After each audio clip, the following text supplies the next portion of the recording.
Goeiedag, liewe gemeente. Dit is vir my 'n groot voorreg om met jou te deel en jou spesiaal uit te nooi na hierdie naweek se Paasfees, Paasdienste. Nou wat beteken die woord Paasfees? Waar kom dit vandaan? Eintlik is dit 'n woord wat geleen word uit die Engelse woord I will pass over you. Nou in die wêreldstelsel sien ons oral op die advertensies die paashaas en die paaseiers. Maar dis wat die wêreld doen, maar vir ons as kinders van God, vir die kerk van Jesus Christus, gaan dit oor iets baie dieper.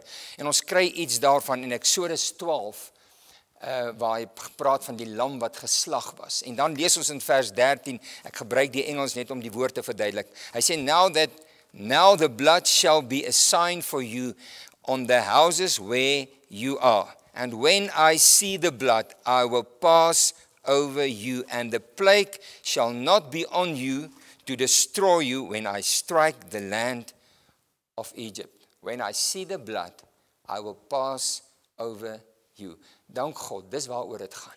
Dis hoekom ek en jy gered is. Dis hoekom ons losgemaak is van die vloek, van die sonde, van ons verlede. Because God see the blood and He pass over us with a judgment. En ek dank die Here dat ons hierdie geleentheid het. 3 verskillende dienste wat ons gaan hê. Vrydagoggend 8:00 begin ons met ons Paasdiens. En by daai geleentheid gaan ons ook nagmaal bedien. En dan Saterdag aand het ons nog 'n byeenkoms, Saterdag aand 6:00. En dan Sondagoggend het ons opstandingsdiens, 9:00 gewone tyd. Dit is wat ons Paasfees en ons Paasnaweek aanbetref. En ek wil vra dat jy dit nie sal mis nie. Nou, Israel Taylor is ons spesiale spreker, 'n man van God. Met eerlikheid kan ek dit sê uit my hart, iemand wat nie net kom preek nie, maar iemand wat uit sy hart bedien, wat mense se lewens raak.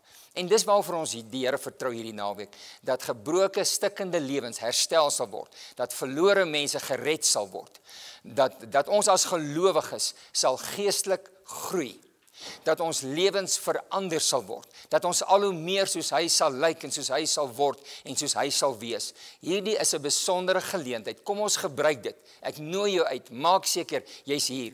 En as jy nie weggaan nie, bring iemand saam, nooi iemand saam en kom ons gebruik hierdie geleentheid om die koninkryk van God te bou, om ons lewens te bou. Dit is mos ons fokus en ons tema vir hierdie jaar. Kom ons bou. Gebruik hierdie geleentheid. Bou jou verhouding met God. Bou die kerk saam met ons. Maak seker, ons bou saam aan 'n toekoms met God, wat gesê het, ek is met jou tot aan die volëinding van hierdie wêreld. Die Here seën u.